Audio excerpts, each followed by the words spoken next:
consider buying your processed oboe and bassoon cane from those friendly folks over at Barton Cane. Processed with care and precision for your everyday reed-making needs. Take the pain and injury out of reed-making by letting Barton Cane do the hard, repetitive, boring stuff. Free up time for practicing, happy hours, hikes, baking, and spending time with friends and family. Barton Cane, here for you. Visit www.bartoncane.com. Ugly Duckling Oboes is dedicated to the development of young oboe players. They provide quality handmade oboe reeds, private lessons, and high-quality oboe sales, rentals, and consignments. The oboes that they rent are conservatory mechanism oboes that include the left-hand F key and low B flat key. All are maintained by oboe-specific technicians. In-person lessons are available, as well as virtual lessons for students who live outside the geographic area or have transportation and scheduling challenges. They also offer online college audition coaching for high school juniors and seniors who plan to audition to be music majors. Visit uglyducklingoboes.com for more details on how you can set up yourself for success and sign up for their newsletter. That's uglyducklingoboes.com. Hi, I'm Galit Kaunitz. And I'm Jackie Wilson, and you're listening to Double Reed Dish, a podcast for oboists, bassoonists, and the people who love them.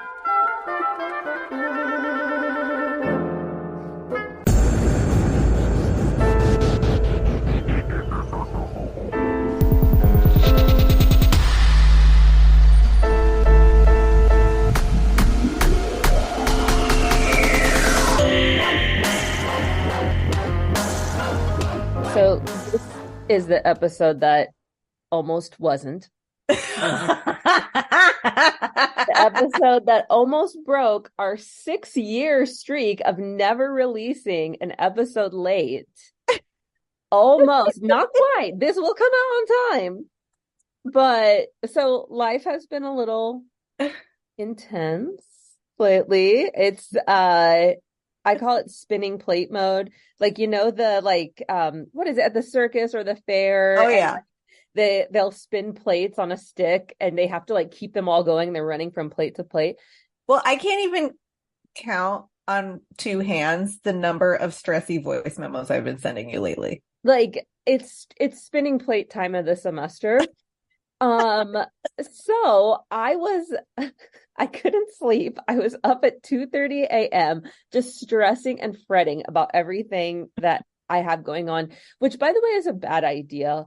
Like I woke up and I was like, it's not that bad. But like in the middle of the night, in the dark, with no one to talk to, only myself, I was convincing myself that everything was like truly a disaster, you know? And so I look at my phone and I realize it's September 14th. So I text you at 2:30 and I was like, we have to put out an episode in like 15 hours. Well, here's the thing too. Like, this is not your fault. Like, I had the thought the other day, like, oh, we really need to record a dish soon. I need to send her a voice memo about that. And then completely forgot. The moment the thought happened, I forgot about it. Like my brain cannot be trusted right now. No.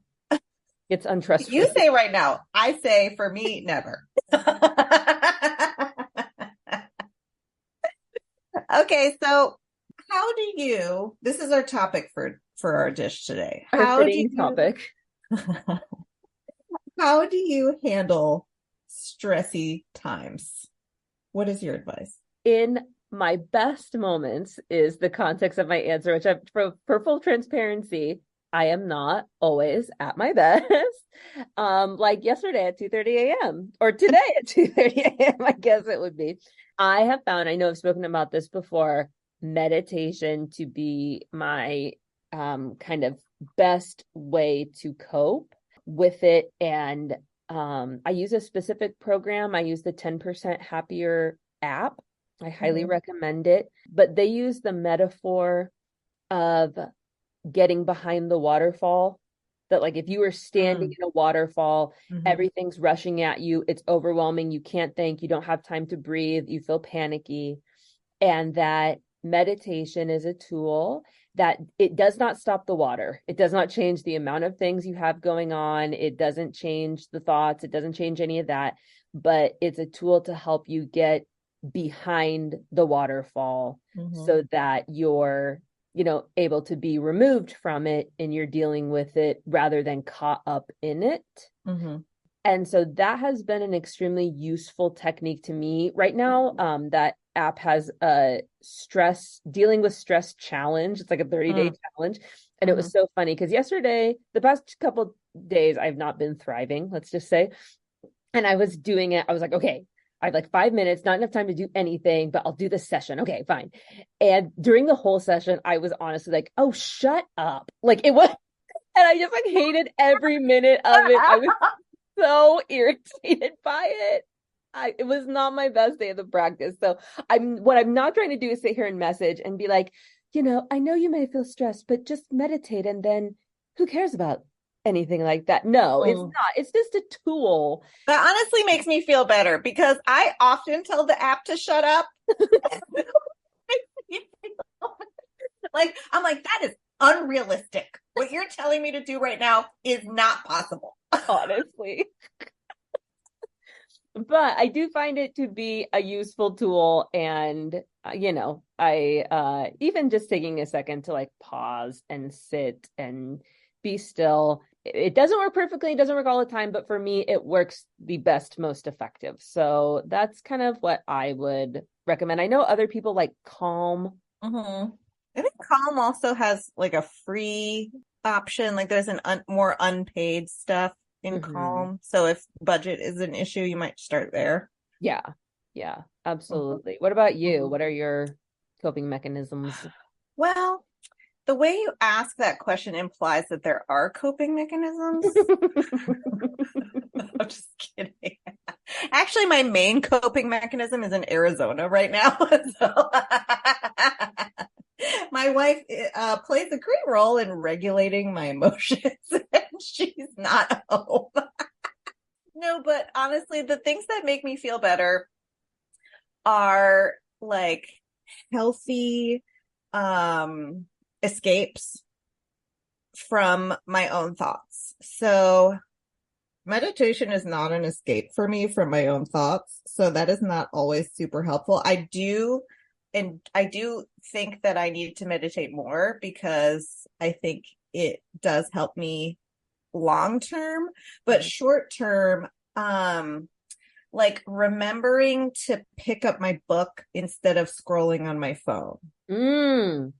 That is actually really helpful. Or like, okay, I need to take a break, but let's take a break that is good for me. So let me take a walk, like something that actually tangibly makes me feel better or gives me a break mentally from the thoughts that are spiraling. Like Becky always says that, I do thought spirals all the time. So, stopping those loops. Social media scrolling does not stop those loops for me. I have to actually be completely absorbed in something else. No, that's a great point because I've had times where I'm really like stressed about something and then it'll be time to teach a lesson. And at the end of the lesson, I'm like, oh, and like, getting distracted and not being in it is such a good help. Yeah. So that is like the main thing that really helps. And that's why like having, a pet or a partner or having something or someone else to focus on can be super helpful. So, if you're feeling this way along with us and maybe you just need like a moment, maybe go ask a friend to get coffee or something. Actually, go ask a friend to get water because I also find that hydration, I always underestimate how feeling hydrated can make me feel so much better and level-headed and less tired and all of that stuff. And I have an app for that too. The Answer to Life is not an app, but I'm making it sound like it is. So find some apps.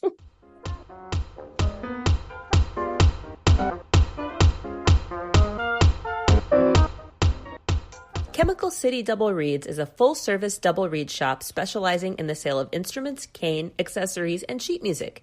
Double Reed Dish listeners can enjoy free shipping with code DRDISH, all caps, no spaces. Visit them in Baton Rouge, Louisiana, or online at chemicalcityreeds.com. Hey, oboists! Have you ever found it difficult to sort out when and how to find a new oboe or English horn? Oboe Chicago streamlines the process, providing personal and professional consultation and a large selection of lovely instruments. The process feels comfortable and thorough. Selection includes F. Fleuret of Paris, Howarth of London, Covey oboes, and Fox products. For a current listing of Oboe Chicago's selection, please visit www.oboechicago.com. For a credit of $100 toward shipping, mention Double Reed Dish when you call or email Shauna.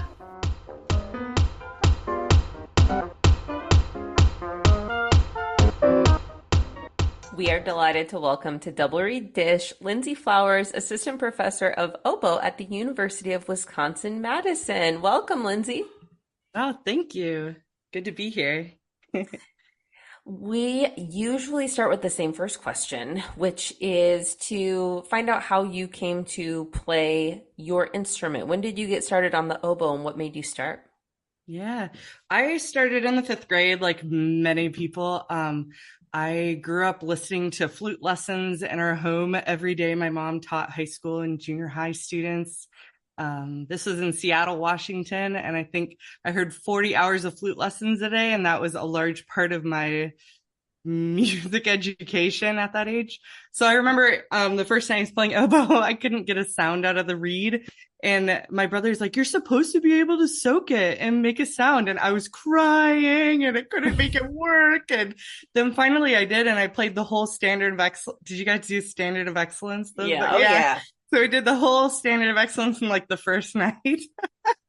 I was like, this is I'll great. show you. Yeah, it was fun. So, but growing up, I was always really into sports and team sports. And so I, between music and sports, it was, everything competitive at that age. And it was just, I really had fun with it all. And I probably was prioritizing sports a lot more than music. And so I was playing volleyball year round, and I never did the youth symphony thing. And I didn't go to an undergrad to pursue music. I went to play volleyball. And so I went to school at Bethel University in St. Paul, Minnesota. And in my freshman year volleyball season, I had 2 back surgeries, and that pretty much sidelined me, and that pretty much crushed that dream. And so with the music department there, they were so supportive of me, and I was starting as like a kinesiology major with a coaching minor.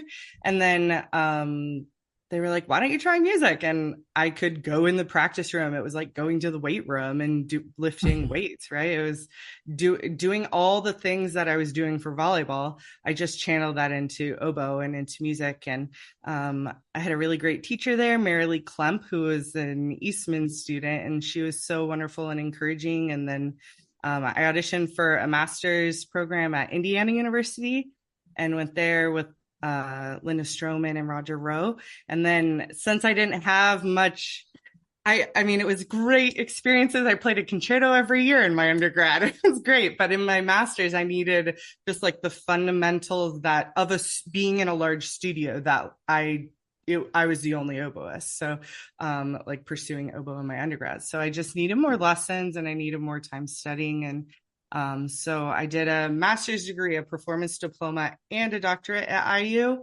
And I felt like it's such a big school that every year I got such different experiences. And I remember even Miss Stroman went on sabbatical towards the end of my degree, my doctoral degree there. And I studied English horn with Roger Rowe then, and still worked it with the great teacher she brought in. But yeah, I just got a lot of experiences there that I didn't have when I was younger. So that was really good. And a lot of people go into a doctoral program thinking like they're going to be a college professor, and that was not the case for me. So I just needed more lessons. And in fact, I was like, I'm never going to finish this degree. I'm going to get a job before then. It's kind of my mindset. And it's amazing how your goals change over the years, and how life takes you on a journey, and it can be a completely different path that you set out. But you're such a summation of your experiences that no matter what your experience is, if you're pursuing it with all your heart, like, it's gonna benefit what you end up doing in the end. So maybe it's like with volleyball, I couldn't be the player, and so I didn't want to be the coach. And so with music, I was like, I could be the player. I could be the player. I don't want to be the coach. And so that was probably where my mindset was coming during my doctoral studies, potentially not necessarily going teacher track with that.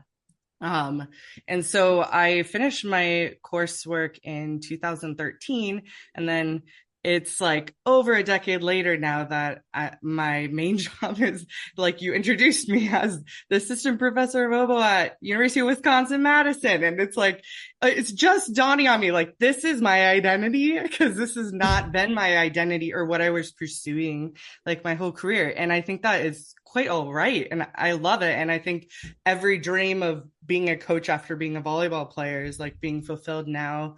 Like I play in the Madison Symphony and the Wisconsin Chamber Orchestra, and Madison is so close to the Twin Cities, Chicago and Milwaukee. It's a great place for freelance work. And so I have my hands in a lot of things, which I love. And that's where I'm at today. It's such a testament to your resilience to come up against such a major obstacle of, oh, I can't do my passion anymore, like very early on. And then having to pivot like that and just pick a new one.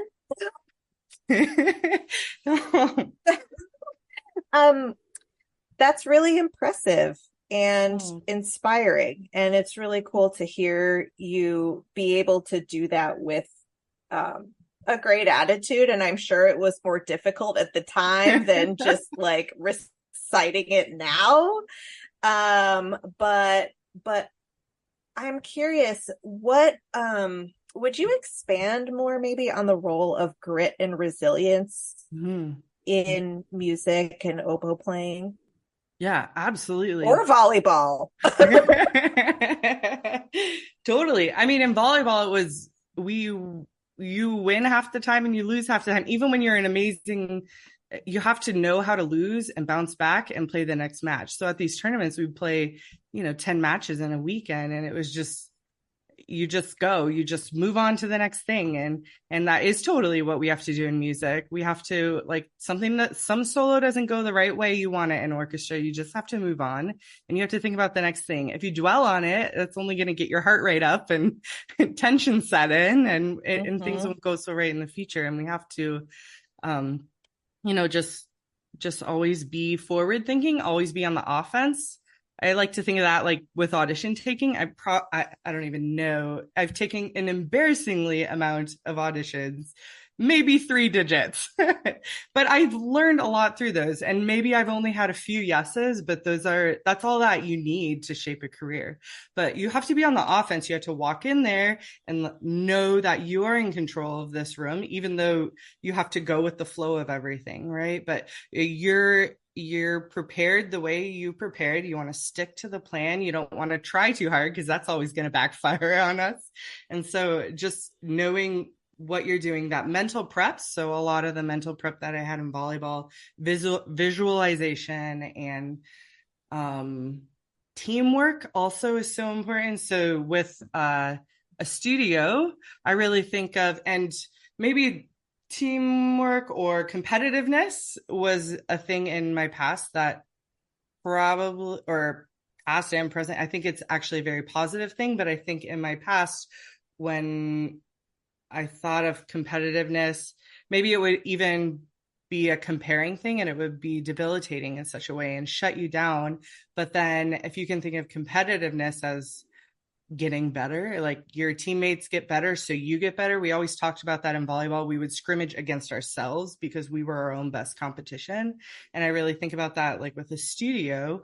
We want to be making each other better, celebrating each other's successes, because when your peers are successful, it'll make you more successful. And so if we can think of competition in that way, because a lot of times when we're training as young musicians, it's like a competition here and there and there. And this past week I was teaching at our summer music clinic here at UW, and it's amazing the ringer they put these kids through, like 3 separate auditions, and it's like, wow. And that's not necessarily reflective of the professional world. The professional world needs more like persistence, and you have to continue really hard to hone your craft in such a way that even just maintains your ability. You're not necessarily going to always be getting better. And so working really hard to maintain takes endurance. Whereas the younger children right now, I think all these competitions, maybe this is just fresh on my mind because I was teaching there last week, but it just felt like it's, I know we have to be competitive to win an audition, but once you do that, we don't want to be competitive with our colleagues. We want to be supportive. We want to uplift the people playing next to us. It doesn't matter if they're better or worse. Like that's not even a mindset in the profession. In the profession, it needs to be, how can we make this the best artistic product possible? And I just like think we need to change education in that way. That in the studio, it has to be a supportive environment. Yes, we're competitive, but we're not going to compare ourselves because that's only going to lead to disappointment. It's never going to make you feel better. And if it does, that's ego. That's not confidence. So I guess I don't even remember what the question was now. But no, that's awesome. And it reminds me of this quote that I saw recently that was, there is no competition at the top. The people at the top are collaborating, not competing. Yes. That's so and I was like, I need that. I need that on my wall. Yeah. It's really good. So I always think about sports and like other sports other than volleyball. So my husband and I have been golfing a lot. I grew up golfing a little bit since the pandemic, of course. A lot of people have been golfing because it's an outdoor activity, but we think of like Tiger Woods as the GOAT, right? And how it's amazing to me that he has like 10 different coaches, probably way more than that. His swing coach and just every aspect of his game. And I feel as artists, when we get into the profession, we like suddenly don't have our teachers anymore. We're all on our own. And I'd like to think of it like, it doesn't matter if someone is better or worse than you can learn from them, and you can really grow as an artist if you have mentorship around you. So when I was out of school, I went after Indiana, before I even completed my comp exams and dissertation. I played for 3 years with the Civic Orchestra and in Chicago, and I was mentored by Scott Hostetler there, and someone I met during the summer times out in Santa Fe is James Button, and both of them, as well as Miss Stroman and Mr. Rowe, have been like so monumental in shaping me as a player and really encouraging me and keeping me going. I remember after an audition, James would be like, "What's the next one?" And then the next week he'd be, "I'm making reads. You want to play for me?" It's like on FaceTime. It wasn't even Zoom back then. It was FaceTime. That's so sweet. Oh, he's so sweet. It's like we all need mentors and coaches in our life. And I don't even think like those people who I just listed as mentors would be like, "Oh, I'm her mentor." Like, not at all, right? They're my friends, they're my colleagues. But it's just find people. I would just say find someone who's a few years down the road and doing what you want to be doing, and just like be humble enough to ask the dumb questions, because that's how you're going to grow and that's how you're going to learn. Yeah, I relate to all of that a lot, especially the parallels between athletics and music. I myself am not an athletic person, but I also related to what you were talking about of competition and perfectionism being a knife that cuts both ways, and Right. being maturing into that being a positive force, not a Mm. destructive force. And so I wonder if you could talk to us a bit about specifically how that aspect, how you turned that into something that was an asset, not a liability, and advice on how people who, have one approach to competition could, does that make sense? Like, Yeah. wield it for the positive. Sure. So I think a lot of us struggle with, it's kind of maybe a hot button topic right now, but imposter syndrome. And Hmm. I think I read something lately that said it's actually not a bad thing, because then it means you're humble and working hard and it's a motivator. But I also think it can shut people down, and it has shut me down in the past. Just thinking about who else might show up to the audition, who's going to Hmm. show up to this interview. And so I was in Madison when the pandemic hit, and I was playing with the symphony, and I interviewed previously for this teaching job here as a 1-year position and Hmm. didn't get it. And the person who got it was wonderful. But that person got a job somewhere else. So then during the pandemic, they just needed someone to fill in. And so I was filling in. But in the middle of it, my heart got so wrapped up in this work. And I was like, I love this. I want this. But then that's like selfish, right? And so, but when I was preparing for the interview, it's like I cared so much about it, but then I didn't even know who else was interviewing. And I could think of a laundry list of people who are way more qualified and experienced and more wonderful for this job. And it like got me down so hard. I literally paralyzed, literally stomach cramps, like had to go to the doctor. I mean, it's just like not healthy, right? It's not healthy for anyone. And so it's not helpful for me to imagine. And then I didn't even know like who is coming, and it's just pressure that you don't need to put on yourself, because those are things you can't control, right? And it's really, it's hard. It's just that the no's you have to realize later on, like, to be thankful for those no's. I've like gotten close to audition taking, and it's just unbelievably heartbreaking when you come in second place and you can envision yourself living there and doing that thing. But it's not helpful to be thinking when you see the other people in the room how much better they are than you. Like, that's just not even going to be productive on any respect.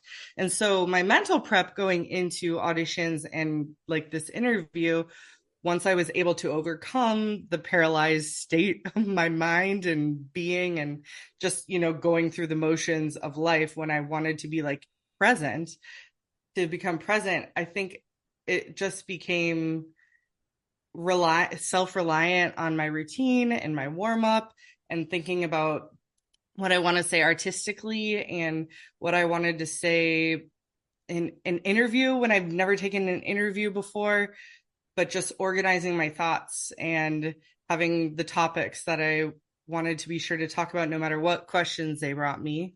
And having materials ready to hand people when you're there. So thinking about all the things you can control and being as prepared as you can, like working so hard in preparation.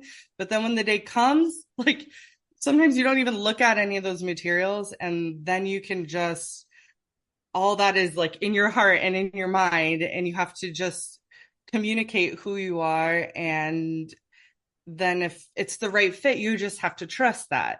So I kept thinking, like when I went into an audition that I really wanted, I just kept thinking, I'm faithful in my preparation. I did everything I could do. And now I'm just gonna sing through my instrument and if it's the right thing, it's gonna work out. Because if it isn't quite the right thing, you don't want it to work out. You only want it to work out if it's the right fit. And then you're going to enjoy your job a whole lot more, because then you know that it's the people want you there, and it's the right thing for you, that the universe wants for you to have. So that yeah. trust can be so hard. Totally. Yeah, I remember I was breathing. I was like, I am strong in my in-breath. I have courage in my out-breath. And it's like, I remember one of my colleagues who knew I was, just having a hard time is like, well, pressure is a good thing because the most strongest substance on earth comes from the most extreme pressure. Diamonds. I kept thinking, be a diamond. Pressure is okay. It's only going to make me shine, right? Even though on the inside, I'm like crushing down. Oh. Well, so I would love to ask you about this is kind of a left turn. I would love to ask you about gouging machines. Yeah, gouging machines. Because as we all know, I mean, of course, this is a double read podcast. We're all obsessed with reads, sometimes for the worse. And I have never been more upset than when my gouging machine is not working. So what led you to get interested in gouging machine adjustment, and can you help us? Yeah. Well, when I was at Indiana, my teachers there are very close with Mr. Furlow, John Furlow from Boston. So, but his daughter was in our studio, Vivian, when I was there. And so he would come out maybe even twice a year to visit. And, actually the first time I met him was at his house. So I just bought a gouger, and I think I banged the guide on a clip. You know how you do? You put the guide down on the side and it bangs the clip. And I dented it so badly. I was like, and I was out visiting my brother out on the East Coast, and I was like, I'm just going to take it to him. And I remember being sweating because I was like, I did something bad. I was so nervous. And he was like, no, it's good that you're here to learn alongside of this. And I just thought it was really interesting. And maybe my brain works in such a way with logic that I can see steps ahead. And so I always, when I saw him working, besides just polishing the guide, when he was doing the blade placement and then further explaining it, if it's cutting too much, that's the cutting action. But then if it's the offset isn't enough, then you have to push it towards the rod. But we start with the blade away from the rod. All these logistics, you do the one thing and it has 3 results kind of thing. It's not you do one thing and this happens, right? With gougers, it's so many things. And I just was kind of fascinated by that. And I was like, ooh, I like this. But he kept coming to visit. That's good that you're fascinated, because you're fascinated. I'm traumatized. It's fascinating. I didn't say I like it. But it is, I find it very interesting. So he would visit and work on our studio machines while he's there, and I would just watch him do it. And then he was like, why don't you do the blade replacement? And then eventually I went to one of his gouger seminars. And at that point I was like, oh, I think I can sight this blade thing. And I really liked it. So, I guess I did like it. I liked the puzzle aspect of it. Yeah.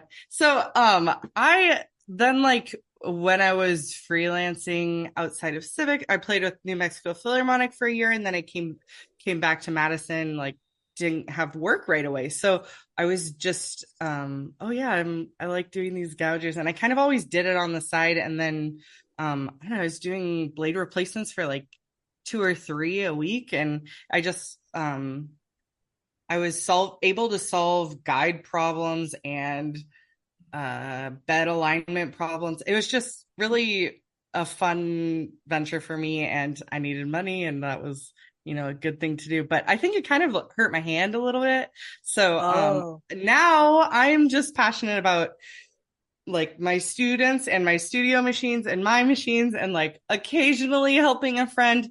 But it's more that I want to help people be able to maintain their own gouge, because if you know what is wrong with your reeds and your shape and your setup and what you specifically need for what you are doing in your orchestra, what your sound is in your hall, then you're going to be the best reed maker if you know how to do that with your gouging machine.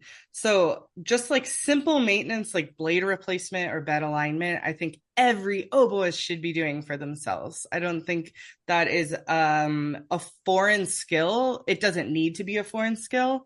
It's not that difficult. There's like a few sort of rules that you got to follow with that. And then if it goes so out of whack, there's always a way to fix it.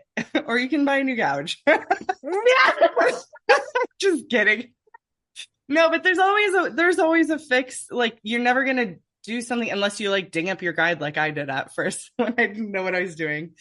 P.S. If you want to protect your guide, put little cork bumper, like super glue on some cork over those clips, and then always remember to set your guide down in the center. But if you snap a clip and your guide bangs, it will protect it. So you don't have to have nicks in your guide. So do you offer like gouger clinics? Do you do like gouger classes? Yeah. So for now, I've just helped my students with that. I have a few upper level students that have their own machines and doing blade replacements. And then those few friends who still send me their machines. Actually, I don't do that. I want it to be out in the world. I don't do that anymore. Don't send me your gouge. No, I'm kidding. So, okay. I use those gouges like a guinea pig in the class to show what I'm doing because I don't always need to do what I need to do. But basically it's just the maintenance, right? So the parts of the gouge, how to take care of it, where do we put oil, what screws need to be tight, set screws, what are adjustment screws that are not supposed to be tight, and like how the mechanics of the gouge functions. Because if you know that, then when there's a problem, there's often an easy solution to it if you just know how things work. And so I'm just introducing people to that, and then how to the bed alignment as well as blade replacement, just those basics. When it comes to guide repair, I feel like that needs a gouger smith doing it. People can do it. You can buy get the sanding forms to like resand your guide and stuff like that, but I wouldn't suggest doing that regularly. I think someone should be doing that, but just knowing like what you want in your reeds, you can control that with your gouge.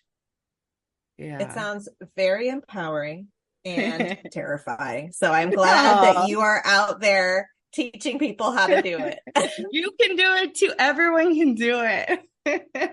You just have to know how to sight the blade and see the center, how centered it is, and make sure not too much is exposed, and know if you expose too much, what is it going to do? Like it might grab at the cane, or knowing how to, even just the basics of, it's the simple things like raising your parallels or to make all of the measurements thicker or all of them thinner.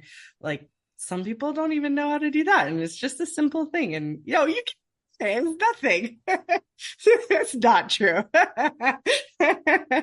It's just, we can take care of them. And people, I think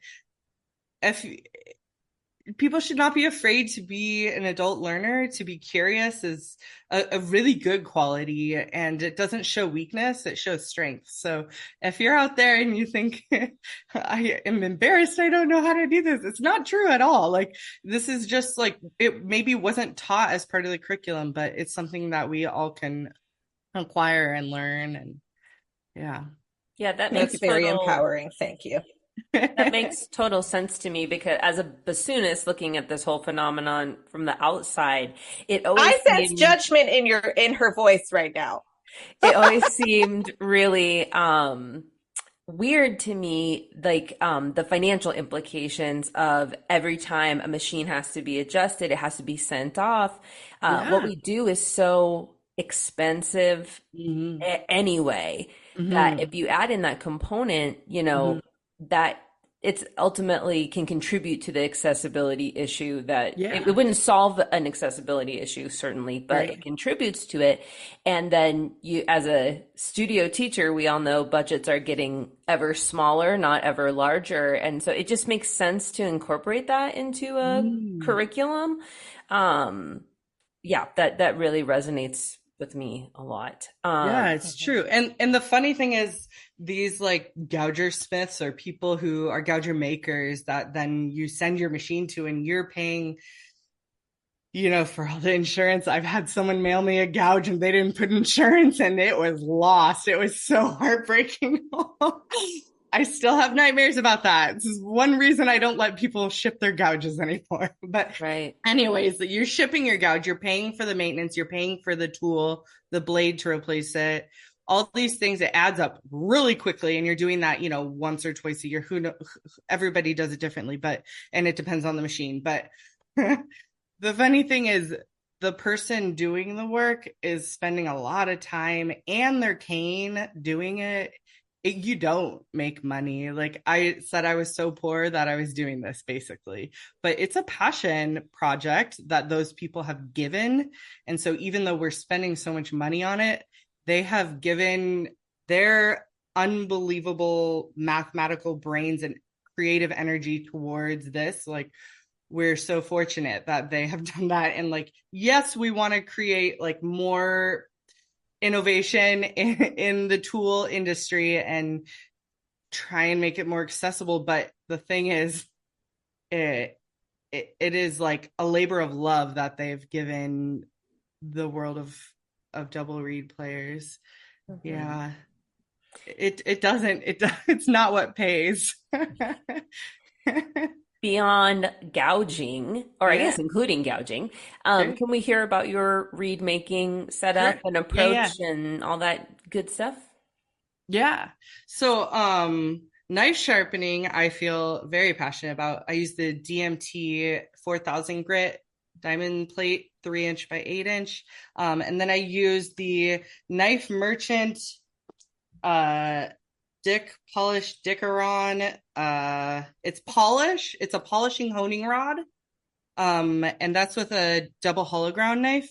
And actually lately, the summertime is like when I try new things, and I tried the new Muse Echo replacement, and maybe people are very opinionative about this, but I think it's fabulous. This replaceable blade, do you know this knife by Muse Echo? And you just use a honing rod. So when I travel now, I don't have to carry a stone. I just have to carry the sword, this honing rod. But it's very consistent. And so I use the honing rod is this too basic to explain? I use the honing rod I use a honing rod just like the stone. So I'm going, I have my stone horizontal on my desk, and you can do it vertical. It doesn't matter, but horizontal is how I do it. And I go right to left at the dime level, low angle, and then left to right at the nickel angle. And my teacher would then put the knife flat facing the first way and draw it towards themselves. And that was honing the edge or setting the burr, like refining the burr. But I find that my angle on the stone is going to change as I use my knife. I have to increase the angle. And so I want to be able to scrape my reeds perpendicular always. I always want my knife to be perpendicular to reed. So in order to get the knife at its sharpest perpendicularly, that's what I use a honing rod for. So it doesn't matter on my stone what angle I have my knife at. When I go to the honing rod, then I can get it at just the right angle with really light pressure. It's a very fine burr. So if you use some people use heavy pressure on the rod, and I think that it turns the burr too far, and then your sharpest point won't be perpendicular, and it won't be as creamy of an edge in order to get crumbs off on the tip. So that's like my knife setup. And then my shape is a Mac Plus tied up at the ears. And I found this shaping machine by Reeds and Stuff in our studio, and I brought it home this summer to try, and I haven't quite tried it yet. So that's my next experiment. And so at Midwest Musical Imports, I just got the Mac Plus, but I think I need the Mac Plus Plus, and they were out of stock. So if anyone has it in stock, let me know. I'll buy it from you. So I want to try this out. And instead of folding the cane over and shaping, because I always feel like when I'm teaching students on the original shaper tips, I want them to hold the cane beyond just the prongs holding the cane onto the tip, because the cane has a curvature. So I want the cane to be flush with the tip. And so I hold it, but I'm always so nervous that they're going to scrape the top of their fingers off. I don't want that to happen. So I'm interested to see if I don't know. We'll see if the shaping machine works, because then it seems better on your hands and safer, and we're gonna try it. So it's a straight That's shape, so funny. like a bassoonist would use. yeah, it's like we're on audio. I'm gonna show you this, but it's like you fold. It would fold in the center. Is that like bassoon? Well, there's not a machine that removes the cane for us, but most shape not bent. I shouldn't say most, many. Oh, right. Yeah, it's just like that. As opposed to so fold. This machine is kind of cool. It has these like prongs. Then again, I have no idea if it's good. I shouldn't be talking about this on a podcast. Delete this. I'm kidding. I don't know if it's good. I haven't tried it yet, but I'm excited to try it. So that's what I'm telling you. So you slide the razor blade things along it, and then it smooths out. It just smooths it out. But I feel like because I tie my shape up at the ears, it's essentially what the Mac Plus shape is. And so if I do it, I think I want to try. I also have a Pfeiffer Mac here, which is, a little bit wider through there. So through the belly of the reed. So I also do Mac Plus tied up at the ears. Yeah. Is that why? Because it's a narrower, it's more like a Mac Plus Plus? Yeah, I think that's how the Mac Plus came to be. Mr. Mac, yeah, he said that he wanted it just a little wider, and so he thought if he shaped it up and then tied it lower, then wider. it would, Okay. be a little wider. And then he had them make the Mac Plus off that measurements, but it's not actually quite the same effect. But that's all right. I also think if I shift the cane down on the shaper tip, it can splay open at the top. And I like how on the plus I can leave it off the what do you call it? The shape, I guess. Yeah. The shape surface a little bit. And interesting. The fold over will be more accurate and true to itself, but less disturbed. Yeah. So for gouge, I mainly use a furlough. I have 2 furloughs and an English horn furlough. That's what I use exclusively on English horn. I started using a graph at Indiana, and it was really good. And I liked the double radius gouge. And so I use the furlough. And the English horn furlough is one that I designed. I worked one summer with Mark Ackerman, and he was helping me with setting up another person's English horn gouge. And then I took mine, and he gave me the tools, and I shaped the guide of my English horn gouge, and I'm really happy with that one. And then and I think I used the J. Rowe blade on that, which my teacher Roger Rowe helped design that. It's asymmetrical curve of a blade and helps with the fall off of the cane measurement. So then on oboe I use a furlough, and then I also have a Cooney Bear that I've set up that is a 10.5 bed with like a 10.4 blade in it, and so it gets a little bit thicker on the sides, and I like that setup. I think that's really nice for like solo playing or chamber music playing. It makes a little lighter reed, but still with a really deep sound, but not necessarily what I'd want to play in the orchestra. So that's that. And my English horn setup, then I have my main vocal that I use is one that Mr. Seimer made, and then both instruments I play Lore, a Royale on oboe, and then the English horn too. Yeah. Since we're talking about English horn, I would love to ask you about maintaining your English horn chops when you're playing mostly oboe, or playing, maintaining your oboe chops if you're playing mostly English horn. Yeah, right. So my orchestra jobs are English horn and oboe, but mainly English horn. And so, but then at school, I'm teaching oboe. Well, I teach English horn too, but mostly oboe, and then playing a quintet, which is also mostly oboe. So some days if I haven't touched the English horn and we have a big week coming up, instead of just jumping into my orchestra rep that I'm preparing for that concert, I'll do my warm up on English horn, or I'll like play my etudes. I love playing fast fairlings on English horn, especially when I'm breaking in a reed that I'm not listening to like all the finesse necessarily. I can just blow and play through them, and then finish the reed, because with English horn I don't want to finish the reed right away, otherwise it's going to be over scraped. So I'm always doing more playing and scraping with English horn than with oboe. I always put a wire on my English horn reeds, because then it has more projection, especially more for the higher register, which can get pretty tight on English horn, and that gives it a little bit more breadth and projection. But yeah, I'll play my warm up on English horn, and then before I jump into that repertoire, versus like doing my warm up on oboe and then going to, like later in the day maybe is when I'm practicing my orchestral music, and then I jump on English horn. It's like, no, start the day on English horn, and then you're going to be better for that rehearsal later in the day. Going back to oboe, doesn't the oboe always feel like a toy compared to English horn? It's like this little thing, pea shooter. Actually, I played bass oboe a few weeks ago, and going back to English horn, I'm like, this can't be big enough. Like, this isn't right. It's so weird. That there's something wrong with that. Yeah. Yeah. Do you use any like weight aids with the English horn? Do you use like a neck strap or a Yeah. That's a great question. And I'm super excited because I found a system. I mentioned I have like hand problems from gouging so much. I also noticed, because I'm playing so much English horn, it's just like so much weight on here. So I use like the wrist, and I use the neck strap. Do you know the wrist where it connects to your stand?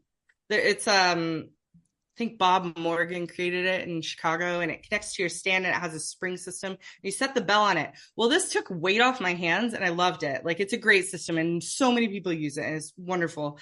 But I felt like I needed more mobility, and I felt like the balance point on my thumb was still in pain. That's just me. Many people love it and use it.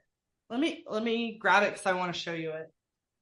So this is the, it's basically like what functions like a Fred. So it goes to your chair and it clips with this, yes, onto your English horn. But this is by Ergo Brass. So they created, this system, for trumpets and trombones and brass instruments. But this, then I put this on my chair, and then this top part goes on the English horn and connects right to where my thumb is. So that's like a really good balance point. And it bends this way, and then it can bend this way. And so I move, I'm pretty obnoxious when I play. So I like mobility, especially if you're playing like the juicy English horn solo, you got to be able to move. And so This one, it allows me still that freedom. I maybe don't have as much upward downward, but I can do more side to side and leaning forward, and I can position it differently, and it doesn't feel rigid at all, and it takes the weight off entirely. It has like it goes at an angle, and so it even pushes the instrument forward. So what I was before having to feel supporting with my thumb there, I don't have to feel with this. So my quintet plays standing up, and so and we played a piece this spring that had a lot of English horn, and I was like, oh my goodness, I'm gonna have to try this peg. And at first I was like, I asked all my students, I was like, you have to let me know if I look like, like geriatric player or something. And they were like, no, actually this pull, so it goes like straight down to the ground, and it works really well. So you just take the top of the one that you went to the chair and you put it in here in it, and then hook it on, and it functions the same way. And then it's telescoping, and it's really lightweight. And then it goes to the ground, and then you can stand in it, and it holds like really well, but it goes to the ground and goes at an angle that like is between your legs. And so it never, it was super stable and super comfortable. And in some ways I like it better than the chair mount. And so sometimes now in orchestra, I'll play with this long peg to the ground. But no one said they even noticed when I was playing with it. But what they did notice is when I switch my instruments and I put it on the peg, it's like this peg going out 5 feet behind the English horn on the stage. That looks a little funny, Oh, but like people ignored it after a minute. So, but they said when I was playing, they couldn't even see that it was there. It was like, just blended right in. So that's amazing.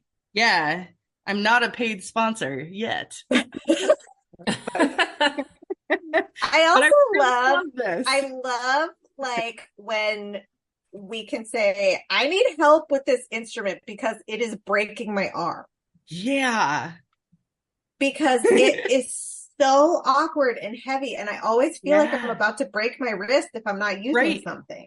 Right. And our wrist is like not at the most natural angle going to the lower joint. And then your fingers are spread out more. And I even have big hands and it hurts. It hurts. So this is, Yeah. I feel like this has given me a new life, which is like so exciting. And that's only this past year that I started using it. So yeah, I'm really happy with that. Would you mind telling us about a favorite memory of a past performance? Oh, well, maybe most recently, what's fresh on my mind is I did a string trio, so like oboe quartet, premieres of 5 works that I got from a new friend that I met in Spain, and I met her because our cello professor, his wife's twin sister is the cello player in Sarah Roper's quartet. And so in Seville, Spain, and they were doing like a crowdfunding campaign. And he was like, do you want to be a part of this project? You could do the US premieres. And I was like, oh, this seems cool. Like, and that's probably one of the coolest things about my job is now I can do these projects that in the past it was like, well, how do I find the means to make it work? And I feel like being at a research institution, they're so supportive of this, like new projects, which is really fun. And like, I don't feel like we talked enough about that in my doctoral studies, like what actually a job entails. And like, that's a really attractive, fun thing that we get to do as professors, and it's exciting. Anyway, so that performance, then I brought it back, and the violist who was the twin sister of the cellist in Spain, she played it, and it was fun because she would just write her sister all the time, and I would write Sarah too on WhatsApp, like, what is the fingering for this harmonic? And it was pretty fun. So I think that performance was really fun. It wasn't like doing 5 premieres on 1 month of learning, because after their premieres, when I got the rep and then I was performing it a month later, it was too much to handle. And it was so stressful. And how are we ever going to learn all this music individually and as an ensemble when it's all new? And, but actually the performance was so rewarding because there were so many more things like I felt like the creative capital was spread out, that it wasn't just on how I played that performance or how our chamber group played that performance. It was like meeting people and becoming accustomed to new sounds and learning new things. And there was so much value in it beyond just the one performance, that it took the weight off that situation and made it really personal. And so that was really rewarding to perform something that was,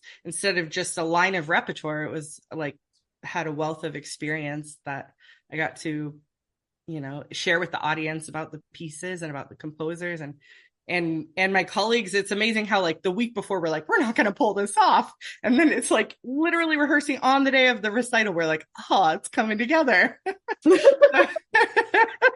a good feeling. New music can go sometimes. Lindsay, what is your advice for a young musician who aspires to have a career like yours?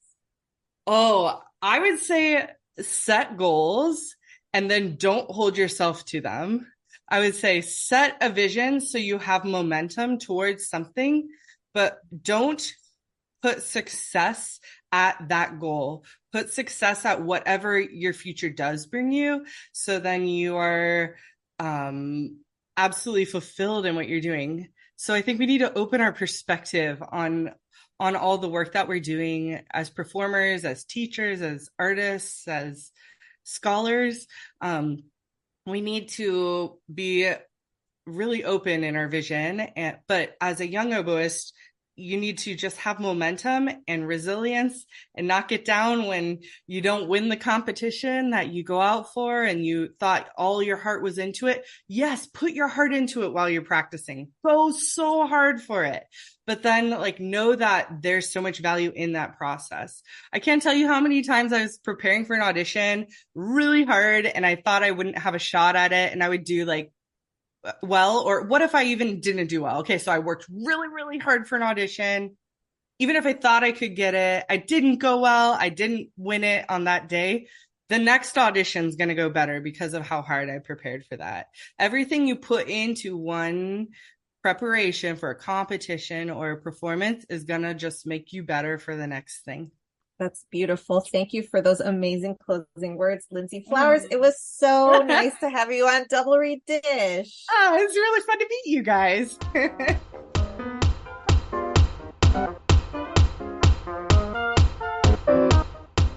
We hope you enjoyed that episode. We pulled out all the stops to get it put together for you in time. So I really hope you enjoyed it. And connect with us on social media. The next episode is October 1st. And if you've been a listener for a while, you know that fun stuff comes along with Double Read Dish in October. And this is no exception. So follow us on social media so you're in the know. Galit, who's on the next episode?